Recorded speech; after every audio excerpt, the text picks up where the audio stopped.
तो ये नेगेटिव विचार आखिर मन में आते क्यों हैं? साइंस कहती है, स्टडीज कहती हैं कि हम सबके मन में कुछ पैटर्न्स होते हैं जिसके बेसिस पे हम हमारे आसपास जो भी चीजें हो रही हैं उसका मतलब निकालते हैं। कुछ लोगों में ये जो तरीका होता है दुनिया को इंटरप्रेट करने का या फिर उनके आसपास हो रही चीजों को समझने का, वो डिस्टर्ब होता है, जिसको कई बार हम कॉग्निटिव एरर्स भी कहते हैं, और इन्हीं की वजह से नेगेटिव विचार आते हैं। क्या मतलब हुआ इस बात का? मैं एग्जांपल से आपको समझाता हूं। मान लीजिए एक स्टूडेंट है, एक यंग स्टूडेंट है, 20 साल का या 22 साल का, और वो कॉलेज में जाता है, लाइब्रेरी में एंटर करता है और लाइब्रेरी में जाके एक टेबल पे बैठ जाता है। टेबल पे बैठते हुए वो अपने सामने वाली टेबल में एक और स्टूडेंट बैठा हुआ था, उसको देख के स्माइल करता है, लेकिन वो सामने वाला स्टूडेंट उसको स्माइल रिप्लाई में नहीं करता है, वो वापस मुस्कुराता नहीं है, और ये स्टूडेंट हमारा बैठ जाता है। अब बैठने के बाद इस स्टूडेंट के मन में ख्याल आता है कि उसने मुझे जानबूझ के इग्नोर किया, वो मुझे पसंद नहीं करता है। कोई भी स्टूडेंट कॉलेज का मुझे पसंद नहीं करता है, लोग मुझे वैसे भी पसंद नहीं करते हैं, मेरा कभी कोई दोस्त नहीं बनेगा, मैं अकेला बुढ़ा हो जाऊंगा और अकेले मैं मर जाऊंगा। अब एक सिंगल इवेंट जिसमें कि एक सामने वाले व्यक्ति ने स्माइल नहीं किया था, उस चीज को लेके इस स्टूडेंट की जो थिंकिंग थी वो एकदम नेगेटिव थी, और एक के बाद एक नेगेटिव थॉट्स आते गए, लास्ट में इसके मन ने ये तक सोच लिया कि ये बूढ़ा होकर मर जाएगा और इसका कोई दोस्त नहीं बनेगा। एक दूसरा एग्जांपल लेते हैं। मान लीजिए एक हाउसवाइफ हैं, उन्होंने बड़ी मेहनत से एक संडे को खाना बनाया, उन्होंने 4 डिशेस बनाई, और जितने भी घर वाले थे, फैमिली मेंबर्स जितने भी थे, सबने बाकी सारी चीजों की बहुत तारीफ की, बट उनमें से किसी एक व्यक्ति ने बोल दिया कि कोई एक ऐसी सब्जी थी, एक ऐसी वेजिटेबल थी जिसमें नमक कम था। अभी जो हाउसवाइफ का दिमाग है, इसने बाकी सारी बातों को तो इग्नोर कर दिया, उस सिंगल बात को इनके दिमाग ने पकड़ लिया कि उसने बोला कि एक पर्टिकुलर वेजिटेबल में, सब्जी में नमक कम था, और फिर इसके मन में दूसरा ख्याल आया कि मैं तो खाना भी ठीक से नहीं बना पाई। थर्ड ख्याल आया मैंने तो पूरा का पूरा डिनर खराब कर दिया। फोर्थ ख्याल आया कि मैं तो घर का कोई भी काम ठीक से नहीं कर पाती हूँ। फिफ्थ ख्याल आया कि कोई भी घर में मुझसे सेटिस्फाइड नहीं है, खुश नहीं है, और लास्ट में ख्याल आ गया कि ऐसी जिंदगी का फायदा ही क्या है। तो इन दोनों एग्जांपल्स में हमने देखा क्या? स्टूडेंट वाले एग्जांपल में उसने एक छोटे से इवेंट को लेकर मन में ये बना लिया कि उसको कोई पसंद नहीं करता है, वो अकेला बूढ़ा होकर मर जाएगा, और सेकंड इवेंट में बहुत सारी चीजों में से उस हाउसवाइफ के दिमाग ने एक सिंगल चीज को पिक किया और उसके बेसिस पे उन्होंने एक कंक्लूजन बना लिया। अब देखिए, ये जो नेगेटिव थॉट्स की जो चेन होती है, इसके और भी बहुत असर पड़ते हैं। जैसे मान लीजिए, जैसे वो स्टूडेंट है, जब उसके मन में नेगेटिव थॉट्स आए जा रहे हैं, तो क्या होगा? थॉट्स के साथ साथ उसको एनर्जी भी फील होनी कम हो जाएगी, वो बहुत ही लिथार्जिक सा या फिर बहुत ही थका हुआ सा फील करने लगेगा। अगर वो पढ़ाई करने के लिए आया था तो पढ़ाई की मोटिवेशन भी खत्म हो जाएगी। साथ में क्योंकि दिमाग में ख्याल चले जा रहे हैं, वो किताब खोल के बैठा हुआ है पर ख्याल चले जा रहे हैं, तो वो कंसंट्रेट भी नहीं कर पाएगा, ध्यान भी नहीं लगा पाएगा, और उसने जो थोड़ा बहुत भी पढ़ा, रात में अगर वो उसको रिवाइज करने की कोशिश करेगा तो उसको याद भी नहीं आएगा, उसको लगेगा कि मेमोरी भी खराब हो गई है। तो एक चेन ऑफ इवेंट्स हुआ। एक थॉट आया, उसने कई सारे थॉट और क्रिएट किए, उन थॉट्स की वजह से एनर्जी भी कम हुई, मोटिवेशन भी कम हुई, कंसंट्रेशन भी कम हुई, मेमोरी भी खराब हुई, और लास्ट में एक रिजल्ट क्या आया कि ये जो स्टूडेंट है एकदम डिप्रेस फील कर रहा है। तो इस तरीके से नेगेटिव थॉट्स बढ़ते हैं और उनका असर आता है। तो आखिर हम इन नेगेटिव थॉट से बचे कैसे? हम कर क्या सकते हैं? देखिए, मैंने आपको एक थ्योरी तो समझाई जहां पे थॉट्स बढ़ कैसे रहे हैं, वो मैंने आपको बताया। एक सेकंड थ्योरी भी कहती है कि ये सब होने के पीछे ब्रेन के केमिकल्स की डिस्टर्बेंसेस होती हैं। कुछ न्यूरोट्रांसमीटर्स होते हैं, स्पेशली 3 न्यूरोट्रांसमीटर्स ऐसे हैं जिनको हम सेरोटोनिन, नॉरएपिनेफ्रिन और डोपामिन कहते हैं। पाया गया कि इन 3 न्यूरोट्रांसमीटर्स का थिंकिंग के ऊपर बहुत मेजर इंपैक्ट पड़ता है। तो अगर इनके लेवल्स कम हो तो भी इस तरीके के थॉट्स आ सकते हैं। तो फिर बचे कैसे? तो जो ट्रीटमेंट है वो अगेन 2 लेवल्स पे होता है। प्रॉब्लम 2 लेवल्स पे हो रही है तो ट्रीटमेंट भी 2 लेवल्स पे होता है। पहला लेवल तो होता है कि अगर केमिकल्स की कमी की वजह से दिक्कत हो रही है तो इन केमिकल्स को आप ठीक करें। कई बार ये बात सुनकर अजीब सा लगता है, बट मैं आपको उसका एक फिजिकल एनालॉजी देता हूं तो आप शायद उसको बेटर समझ पाए। मान लीजिए कि आपके पास व्यक्ति आता है और वो बोलता है कि उसको बहुत थकान सी फील होती है, वो हर बात पे बहुत छोटा सा काम करके थक जाता है, उसके हाथों में पैर में दर्द होता रहता है। आप ब्लड टेस्ट कराते हैं तो आपको मिलता है कि उसका विटामिन डी डेफिशिएंट है। अब हमें पता है कि विटामिन डी डेफिशिएंसी से सारे सिम्टम्स हो सकते हैं। तो आप ट्रीटमेंट में क्या करेंगे?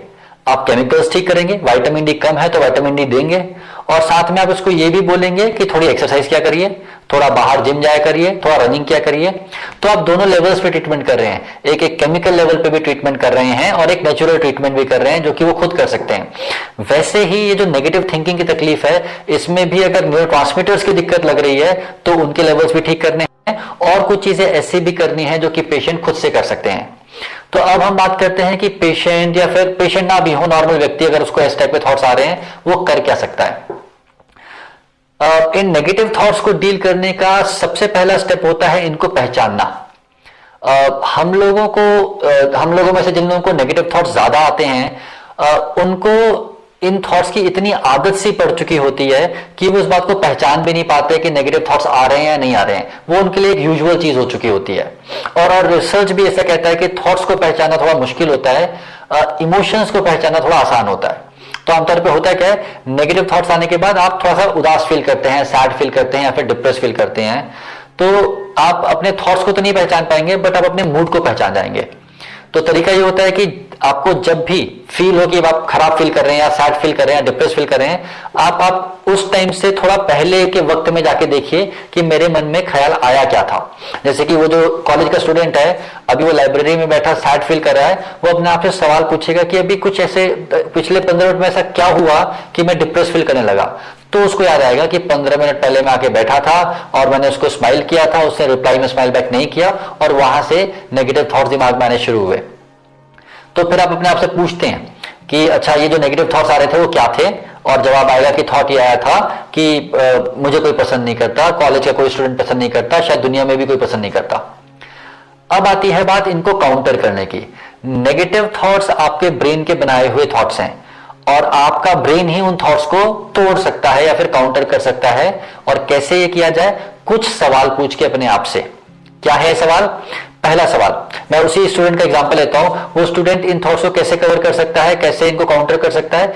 कुछ सवाल पूछ के पहला सवाल वो अपने आप से पूछेगा कि ये जो मेरे मन में ख्याल आ रहा है कि मुझे कोई पसंद नहीं करता, इसका प्रूफ क्या है। पहला सवाल होता है कि इस थॉट का प्रूफ मांगिए अपने आप से। तो जब ये स्टूडेंट अपने आप से इस बात का प्रूफ मांगेगा तो उसका दिमाग जवाब देगा कि क्योंकि मेरे दोस्त ने या मेरे बैचमेट ने मुझे देख के मुस्कुराया नहीं, इसलिए मेरे मन में ख्याल आया कि मुझे कोई पसंद नहीं करता, ये प्रूफ है। अब सेकंड सवाल ये स्टूडेंट पूछेगा कि क्या ये एक अच्छा प्रूफ है, क्या इस वजह से ये बात मान लेना ठीक है या फिर कितना % ठीक है।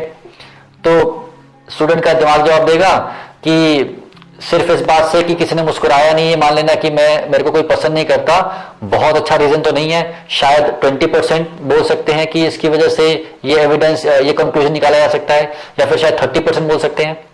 तो पहला ये सवाल कि क्या प्रूफ है और कितना स्ट्रॉन्ग प्रूफ है ये। सेकेंड सवाल अपने आप से पूछेगा स्टूडेंट कि क्या इसका कोई ऑल्टरनेटिव एक्सप्लेनेशन भी हो सकता है, क्या कुछ और मतलब भी हो सकता है इस घटना का। जैसे कि आपने स्माइल किया, उसने जवाब नहीं दिया, इसका एक मतलब तो दिमाग ने निकाला कि मुझे कोई पसंद नहीं करता, कि कोई और मतलब भी हो सकता है। तो दिमाग जवाब देगा कि हाँ हो सकता है, उसने मुझे देख के मुस्कुराया नहीं, इसके कई रीजन हो सकते हैं। शायद उसने मुझे देखा ही ना हो, शायद वो किसी और को देख रहा हो, या फिर शायद वो पढ़ाई में बिजी हो इसलिए उसने नहीं मुस्कुराया, या शायद वो अपने कुछ ख्यालों में खोया हुआ हो इसलिए वो नहीं मुस्कुराया।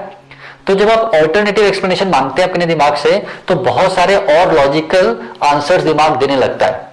अब ये स्टूडेंट जिसको कि लग रहा था कि वो मुझे पसंद नहीं करता, अब इसके दिमाग में 4 और रीजंस आ गए और अब इसके मन में संशय हो गया कि शायद जो नेगेटिव थॉट था वो ठीक नहीं था।